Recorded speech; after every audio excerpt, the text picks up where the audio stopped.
Les grosses têtes de Philippe Bouvard sur RTL.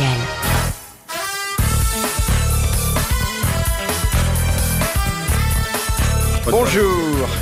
Vos grosses têtes, aujourd'hui, c'est une provinciale qui ne vient à Paris que pour nos rendez-vous. Amanda Lear. Bravo.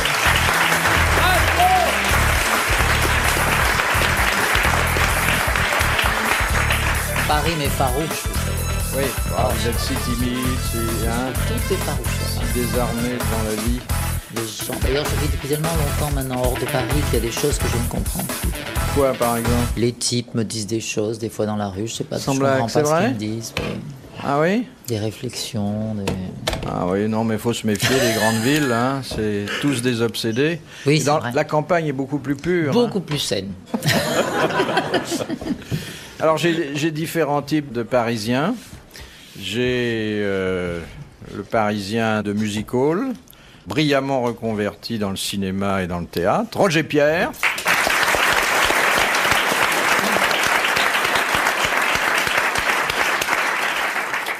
Le spécialiste mondial de la triperie que je suis heureux de vous présenter cet après-midi, Jean-Pierre Coff.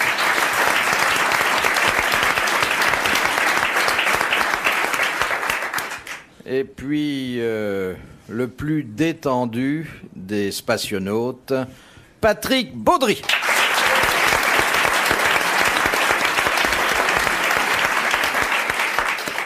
C'est vrai qu'on n'imagine pas que c'est un officier supérieur, hein?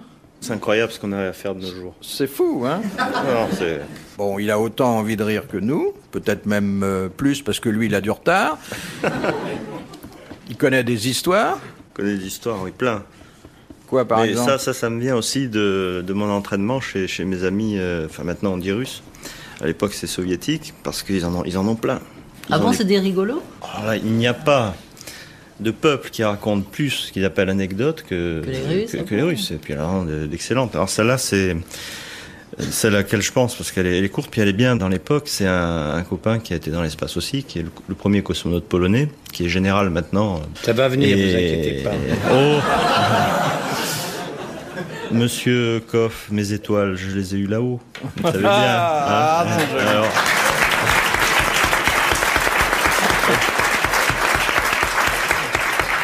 Non, mais en plus, c'est vrai, quand même. Non, donc, et Miroslav, donc, puisqu'il s'agit de lui, raconte cette histoire qui est très, très subtile, très, très intéressante. Ça se passe sur la place Rouge, hein, parce que les Polonais racontent toujours des histoires sur la Russe, bien sûr. Ça se passe sur la place Rouge.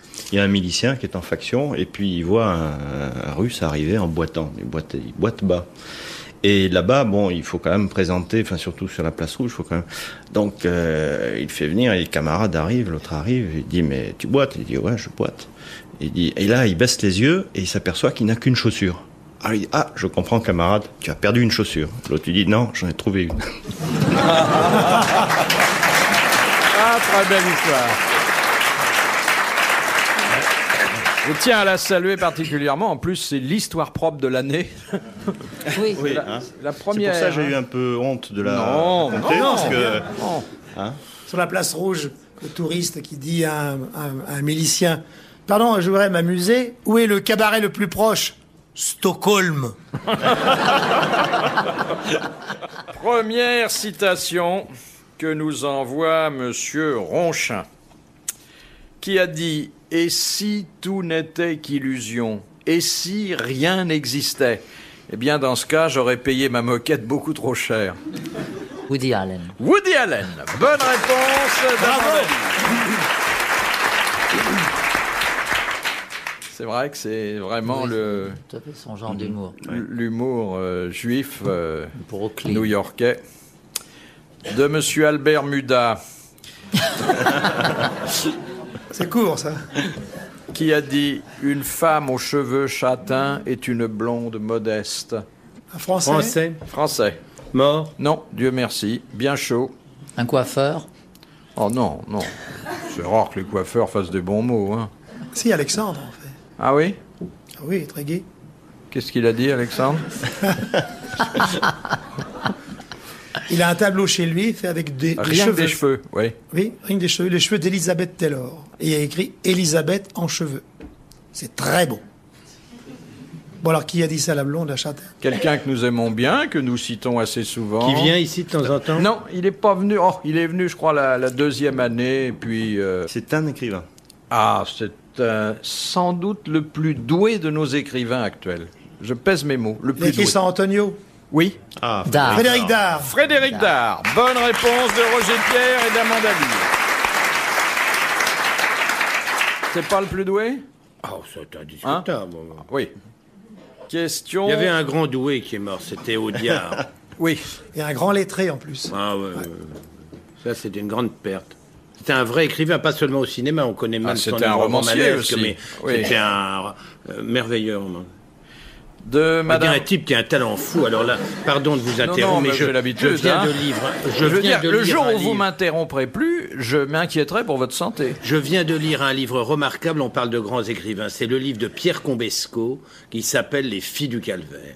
Lisez ça, c'est absolument admirable. Et C'est on un peut le roman- trouver chez le Tripier? J'ai un roman picaresque. Non, mais c'est pour vous montrer, vous démontrer que je ne m'intéresse pas seulement à la triperie, à la boucherie. Les choses de l'esprit m'intéressent. Je lis vos livres, par exemple. Je lis ceux de Combesco. Et celui-là, c'est un livre exceptionnel. C'est tout, je voulais dire ça. Non, mais c'est bien, c'est bien. D'autant que Combesco n'est pas de mes amis, donc Non. je suis encore plus à l'aise pour en parler. Enfin, si après ça, il vous envoie pas un petit mot gentil. Il n'a pas de raison. Il m'a envoyé 450 pages admirables. Ça me suffit largement. Ah, il vous a fait le Non, le il n'a service. pas envoyé- non, pas du tout. Vous non, l'avez non, pas acheté?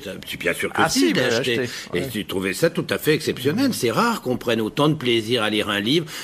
Vraiment, vous savez, ces romans picaresques, c'est des fresques extraordinaires avec de nombreux personnages. C'est tout à fait drôle, passionnant. Et surtout, c'est un inventeur de mots. Il invente des mots. Ouais. Voilà. Fait tout, pardon. Moi, je suis ravi d'apprendre que... Je lis.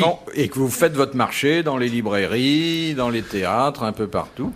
Vous êtes Et un je homme- vais au théâtre, bien sûr, aussi. Vous êtes un homme complet. Qu'est-ce que ça camoufle comme vacherie, là? Ouh. Alors, monsieur... Pardon de vous avoir interrompu. Oh oui. Question de Madame Daligan de Digoin. Que fait une équipe qui est constituée d'un leveur, d'un tireur et d'un trimbaleur? Ils chassent. Non, C'est une équipe de sport. on peut pas dire que ce soit un sport. Un leveur, un tireur et un... Un leveur, valeur. un tireur et le dernier c'est un trimbaleur. La pétanque. Non, Une équipe de bobsleigh? ça n'est pas un sport. C'est pas un sport. C'est un métier. Métier, Des bûcherons. il n'est pas considéré comme tel, mais ça peut aider à vivre, C'est oui. une activité de loisir. Oh non, non, c'est pas un loisir d'ailleurs qui est très recommandé ni recommandable. Ce sont des passeurs de contrebande. Non. Ils sont par trois hommes. C'est une équipe formée de 4 en fait, Ah, ils sont 4. hommes ou femmes. Ah, homme ou femme? Alors il y en a un qui est en quelque sorte le chef d'équipe et puis qui est aidé d'un leveur, d'un tireur et d'un trimbaleur. Et c'est une activité physique, C'est une activité physique, oui. Qui demande beaucoup de pas force. intellectuelle. Non, qui demande plus d'adresse que de force. C'est un jeu, alors. C'est pas un jeu non plus. C'est pas un jeu, pas un métier, pas... On fait pas ça par plaisir. Non, non. Ça demande un gros effort physique, on transpire beaucoup. Non, non. Oh ben quelquefois on court pas mal, oui. Il faut une arme. Non, c'est pas obligatoire. Faut un animal pour faire ça? Non, C'est pas un une bagarre. Et c'est pas un métier, Un surtout. métier. c'est pas un métier, mais je vous l'ai dit, il y a des gens qui en vivent. C'est pas Ça se des passe bons- sur une foire? C'est pas ça, des... ça Oui. peut se passer. C'est les sur une- pickpockets, c'est pas ça? C'est les exactement Ah, les des pickpockets. voleurs. Bonne réponse de Roger Pierre. Il y a 3 complices. Et ils se repassent très vite le portefeuille ou le sac afin Ah si- oui, les compères. Oui, quoi. afin que si on les fouilles. arrête, ils puissent dire qu'ils n'ont rien Pas fait. moi, c'est l'autre. Ça vous est jamais arrivé d'être D'être pickpocket. Oui, D'être tiré. On appelle ça être tiré. être tiré. Déjà, quand on ramène un type dans sa chambre, il faut surveiller son sac à main. Vous savez. Voilà, messieurs, notez cette forte pensée. Quand on ramène un type dans sa chambre, il faut surveiller son sac à main. Monsieur Lattré demande quelle différence y a-t-il entre copulation et coït? Il y a acceptation dans l'un et pas dans l'autre. Ah non, non. Bah, il n'y en a pas. Si. Le coït, c'est entre gens de sexe opposé. La copulation peut se faire avec Non. des... Non. Non. Bon, je peux le dire quand même. Je dirais même que si le coït est concevable entre personnes du même sexe, la copulation ne l'est pas. Ah, c'est quand on se reproduit. Reproduction. Entre la Exactement. différence entre reproduction et plaisir. Exactement. On copule pour se faire des reproduire. enfants. Il y a d'ailleurs un ministère de la copulation. Bonne réponse de Jean-Pierre Coff.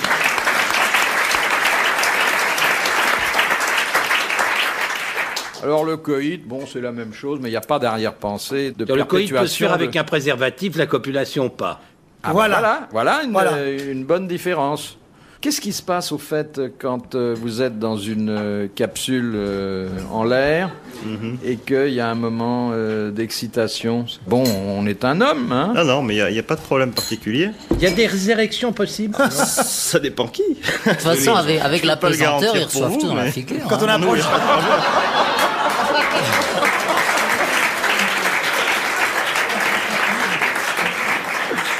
Non, Quand on par approche contre- de la Lune, Par peut-être. contre, pour être sérieux, vous savez quand même que... Non, c'est une question grave. Oui. Donc il faut aborder gravement peut-être. Oui. Oui. Tiens, c'est beau voir. Et en fait, ça intéresse tous les scientifiques de savoir ce qui se passera le jour où, et etc. etc. Parce qu'on peut Mais- rester un an en Bien sûr, apesanteur. même plus.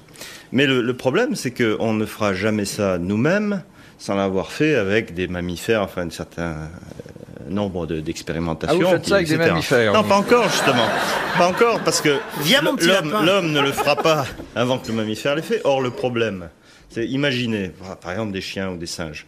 Oui. Vous les mettez dans une capsule, vous attachez, vous mettez le scaphandre, etc. La fusée s'en va. Autant pour nous, c'est agréable, autant pour eux, c'est quand même une surprise. Et pendant 9 minutes, ils sont complètement écrasés, etc. Tout à coup, tout s'arrête et ils se retrouvent à flotter comme ça. La première idée qu'ils ont, c'est certainement pas de sauter sur la femelle. Et ça, c'est un grave problème. Comment est-ce qu'on va faire pour expérimenter Oui. la fécondation sur un mammifère avant que... Ah, moi, je on pensais puisse le pas à faire la seul. fécondation. Je pensais Non. à un petit simplement, plaisir oui. pour passer le temps. Hein. Oh oui, oh, mais ça. Il y a eu des équipages mixtes déjà. Il y a eu des équipages mixtes, absolument. hein. Aucun être humain n'a jamais copulé. On n'en sait là. rien. On n'en sait On rien. ne sait pas ça. Non, non. C'est secret. Ah non, mais on peut pas se déshabiller là aussi. On peut. Ah oui, mais non, non. Non, on n'est jamais à Mais point, ils ont là. des petites Mais il, ouvertures. prend, exprès. il prend les astronautes pour des cons. Non, mais on se déshabille pas là aussi. Mais comment est-ce qu'on peut se laver sans se déshabiller? Ah, ils se lavent. Et on se lave.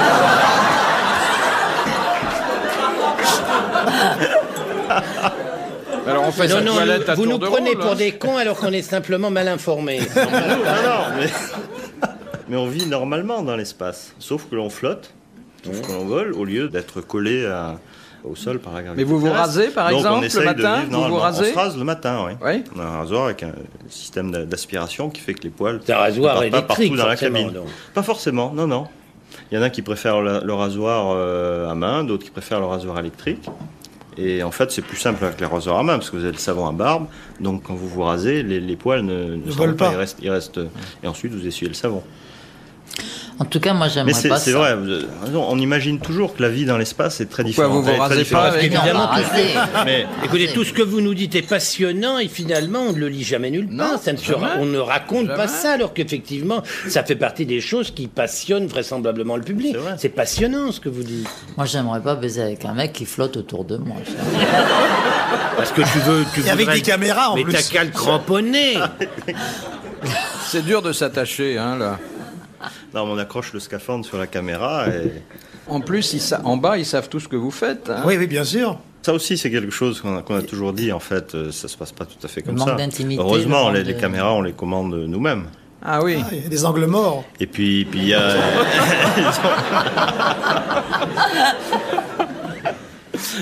Question de Mademoiselle Lapère de Vous avez Loche. vu, je vous ai pas interrompu là. Au XVIIIe siècle, à quoi se livraient les femmes qui tronchinaient? C'est joli. Au XVIIIe siècle, Oui, ça s'est prolongé d'ailleurs au XIXe. elles ont tronchiné aussi au XIXe. C'est Oui. une expression de. C'est un petit métier. Non, Non. Expression de cuisine? Non. On tronchine, on dit tiens, je tronchinerais bien ce soir. Maintenant, on ne le dit plus. D'abord, on tronchine davantage le matin que le soir. Et puis, c'est plus le terme qu'on utilise. Ah, se faire la tronche et pas la tête, se faire une beauté. Non. Rapport avec l'hygiène? Oui, enfin l'hygiène de vie, oui. Mais aujourd'hui, finalement, on a repris ça, mais on l'a développé au centuple. Il y a énormément de femmes, d'hommes qui tronchinent. De la culture physique? Des exercices corporels? Oui, c'est un exercice corporel. Se laver? Non. C'est très, très à la mode. Les étirements. Maintenant, on est... Oui. Il y a énormément de gens qui troncinent, mais ils n'appellent plus ça comme ça. C'est le jogging, c'est pas le jogging? Exactement. Il y avait au XVIIIe siècle un médecin à la mode qui s'appelait le docteur Tronchin et qui avait dit aux gens que pour bien se porter, il fallait marcher à pied, courir un peu. Il tronchinait. Bonne réponse de Roger Pierre.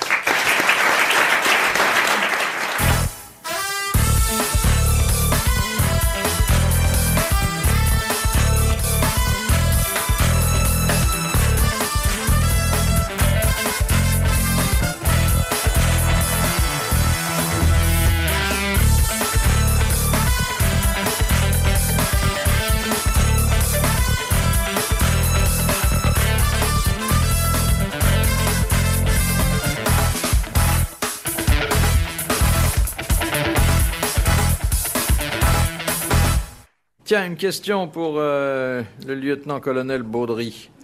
C'est Monsieur Collin qui la pose. Pourquoi Colette, l'écrivain, eut-elle droit à ses obsèques aux honneurs militaires? Elle était gradée? Elle était officier de la Légion d'honneur. Commandeur. Non, pas Elle- commandeur. Grand Croix. Elle était Pas astronaute? Grand Croix. Grand officier. Grand officier de la Légion d'honneur. Et à partir de ce grade, on a droit à des honneurs militaires. Bonne réponse de Jean-Pierre Coff et de Patrick Baudry. Je peux vous faire une confidence, Philippe, comme personne nous écoute. Je suis colonel depuis 6 ans. Ça y est, vous êtes colonel maintenant? Depuis 6 ans. Depuis 6 ans? Oui.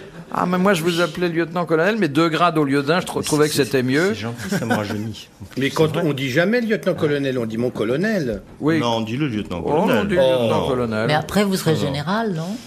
Bah, ça lui pend au nez. La prochaine étape, ouais. Ah oui, c'est Bah, vrai. si vous êtes colonel depuis 6 ans, ça traînaille. Faut faire quelque Oh, chose. monsieur Jox, là! Faut faire quelque chose. Ah oui, c'est vrai. Comment se fait-il qu'ils vous ont pas encore collé 2-3 étoiles? Surtout que votre ami Chrétien, il est devenu On a colonel. répondu, Il est oui, devenu oui. général, lui. On n'est pas de la même génération. On partage beaucoup de choses. On a partagé beaucoup de choses. Pas l'âge, Mais- pas l'état mais pas civil. l'âge. Ah oui, ça, je Dans comprends que ça l'armée de soit l'air. humiliant. Oui, c'est Colonel vrai. depuis 6 ans, vous l'invitez, vous continuez. Dans l'armée à de l'appeler l'air, les lieutenant-colonel. officiers sont colonels jeunes. L'armée Oui. de l'air est une arme jeune. Ouais. D'ailleurs, en fait, toutes les armes maintenant. Oui, mais aussi, on prend sa retraite jeune aussi. Hein. Ah, Oui, mais Ah. on peut faire autre chose après. Ah oui. Gendarme, etc. Gardien de nuit, Deuxième métier. concierge. Plein de choses. Hein. Ça mène à tout, à condition d'en sortir, la profession. Mais qu'est-ce qu'il de- faudrait que vous fassiez pour avoir vos étoiles là Bah, ça... peut-être qu'on les demande pour lui, là. Je sais pas. Je crois que Jox écoute les grosses têtes Oui, l'après-midi. tous les Il a une jours, tête à ça, oui. hein. Il ne fait rien d'autre entre Oui, oui. 4h30 et 18h. Oui. En attendant, je vais être caporal à la fin de l'émission. Tel qu'on est Non, mais je parti. trouve que c'est pas parce que vous avez l'air équilibré. Parce qu'il paraît que tous les autres, les Américains, ils sont devenus fous après. Pas tous, mais en fait très peu, même aucun. Même aucun. Ah si, il y avait un article où on énumérait tous les problèmes qu'ils Oui, oui, avaient ils ont eus plein, dans leurs ils ont- affaires, Oui, avec leur sentimental. famille. Non, mais ça, ce sont les articles. Ce sont les articles. Parce qu'ils En avaient fait, des non, non. visions et tout ça. Non, on a dit ça beaucoup pour ceux qui ont été sur la Lune. Voilà. Et il se trouve que maintenant, je les connais tous. Hein, sont vraiment, et il n'y en a aucun qui soit particulièrement anormal. Mais il y en a des morts, non? Il y en a un qui est mort il n'y a pas très longtemps. De ceux qui ont été sur la Lune, des 12 qui ont été sur la Lune, parce qu'il y en a 12, il y en a qu'un qui est décédé il y a fort peu de temps, Philippe a raison, c'est Jim Irvine. Et il est décédé il y a quoi? Il y a 1 mois et demi que Jim est mort. Vous vous rendez compte quand même? C'est extraordinaire, ça peut tourner que Et la Jim, tête. quand d'ailleurs, même, pour un type qui répondre va sur la Lune. à Amanda, Jim Irvine, justement, était très croyant avant d'aller sur la Lune, déjà. Et en revenant de la mission lunaire, il était encore plus Un peu croyant. mystique, ouais, Et mystique. ensuite, il a consacré sa vie à. Il était à un peu prêcher. prédicateur, Un oui, peu c'est ça, prédicateur. oui. Et il cherchait l'Arche de Noé, etc. Bon. Et Jim racontait toujours cette histoire. Il était sur la Lune. Et dans leur mission, vous savez, ils devaient utiliser sa Jeep lunaire. Et c'était eux qui l'expérimentaient. Et la Jeep lunaire, elle était conditionnée, elle était toute repliée sur un côté du LEM, et ensuite ils dépliaient en quelque sorte l'engin sur la Lune, et ensuite ils partaient pour explorer la Lune. Et ils ont déplié la Jeep, ils l'ont montée, et elle ne marchait pas. Et à ce moment-là, il raconte qu'il est tombé à genoux sur le sol lunaire, et en scaphandre, ce qui est pas facile, mais bon, il est tombé à genoux, et il était très croyant déjà. Et là, bon, il implore le Seigneur. Il dit c'est pas possible, on a commencé cette mission et là on peut plus. Et en étant à genoux, ses yeux étaient à la bonne hauteur pour voir le problème qu'il y avait. Il y avait une déconnexion de câbles sur la Jeep. Alors lorsqu'il raconte ça, moi je le raconte très mal. Mais Jim le racontant, évidemment il y croit puisque ça fait partie de sa foi. Et c'est pour ça que je pense que certains ont dit que Oui, ils avaient perdu la boussole. Mais réellement, à part Il devrait Jim organiser Irving, des qui est- prières publiques dans les garages, hein, ça, Voilà. ça améliorerait le diagnostic. Mais c'était un grand bonhomme. Non, mais il y en a qui ont eu vraiment des problèmes. Hein. Oui, mais tout le monde en a. Ouais, mais moins les astronautes que les autres quand même. Ah bon? Oui, quand même. Bah, vous êtes moins nombreux finalement quand même. Oui, ben, heureusement. Proportionnellement, il y a plus de chances que les gens qui ne sont jamais allés dans l'espace aient des problèmes que ceux qui y sont allés. Oui, mais ce qui est traumatisant, c'est pas que d'avoir été en l'air, c'est quand on revient C'est sur quand on Terre, revient, la oui, médiatisation, c'est difficile. hein. Non, déjà, le fait de quitter l'espace, revenir sur Terre, il faut avouer que c'est pas grave. On est tellement bien là-haut que. Oui, Et ouais, alors ça, bon, enfin, ceci dit, il faut se faire à tout. parce qu'on vous dit que vous allez y rester. Non, vous savez que vous en reviendrez un jour. Non, mais bon, on est bien là-haut, peu importe. On trouve toujours ça un peu trop court, c'est vrai. Une fois qu'on a essayé d'aller dans la Lune, c'est vrai qu'on n'a plus envie de... Quand on revient, il y a du courrier pour vous? Non, c'est vrai que c'est phénoménal. Ces types qui sont allés sur la Lune, ils sont les seuls à y avoir jamais été. Est-ce que d'autres y retourneront jamais? J'en sais rien. Ah, Est-ce qu'il y a- bien sûr. Non, mais il y a des programmes Ah, bientôt. prévus là. Oui, oui. Ah bon? Ah oui? Oui, parce que la Lune, dans la phase suivante, la Lune sera exploitée. Là, pour l'instant, elle a été explorée par des hommes. Donc, Mais il n'y a rien les dessus, 12. on n'a rien Il trouvé. y a de l'hydrogène, il y a de Et l'oxygène, des il y a certains minerais, puis surtout, il y a une plateforme qui est déjà. Ah oui, mais c'est pour aller là-haut. ailleurs. Entre autres, oui. Ah oui. Entre autres. Non, l'avantage de la Lune, c'est que elle est déjà là. Parce que, quand même, chaque fois qu'on met quelque chose dans l'espace, ça coûte très très cher. Alors, la Lune est là, donc on va l'utiliser pour exploiter certaines de ses ressources et également comme escale pour aller plus loin, notamment sur Mars. Ah oui. Parce que les grands programmes qui Ils vont intéressent faire tout le quoi? monde Un en ce moment, c'est Novotel, Mars. un Méridien? Un genre, Oui. une station lunaire où pourront habiter à peu près Un fast 150 personnes. Et sur la Lune, vous savez qu'il y a 1/6 de la gravité terrestre. Hein, c'est-à-dire qu'on pèse un petit quelque chose, mais on est quand même très libre de ses mouvements finalement. Et là, il y aura un cas de figure intéressant, encore. 1/6 de la gravité terrestre. Ah oui, vous voyez passerez de bons week-ends là. Hein? Une question très terre à terre. Ça serait quand même pas mal Ça, qu'au c'est lieu bon, de ça. Ça, c'est polluer, bon, au lieu de Pour revenir aux polluer questions, la c'est bon, Terre, ils aillent polluer la Lune, tous ces marchands de produits chimiques, tous ces voyous, les nitrateurs, nitriteurs et compagnie. Ça serait génial, non? Un fast-food sur la Lune. Fast bad food. Il ne faut pas que ça devienne Répétez, une poubelle Fast quand même. bad food. Voilà, il le dit. Fast bad food. On devrait le dire tous ensemble pour que ça entre bien dans les esprits. Fast bad food. Il le dit. C'est la messe. On va le redire encore une fois oui, bien oui, comme oui. il faut. Fast bad food. Allez. D'ailleurs, à la On dirait prochaine Bad émission, Verboud. on distribue des McDo. Bravo, cher public. Vous avez raté votre vocation, vous auriez fait un bon instituteur. Hein. Un bon prédicateur. Ah oui. Aux États-Unis, un prédicateur, ça fait de l'argent. Un instituteur, en France, ça gagne pas un flèche.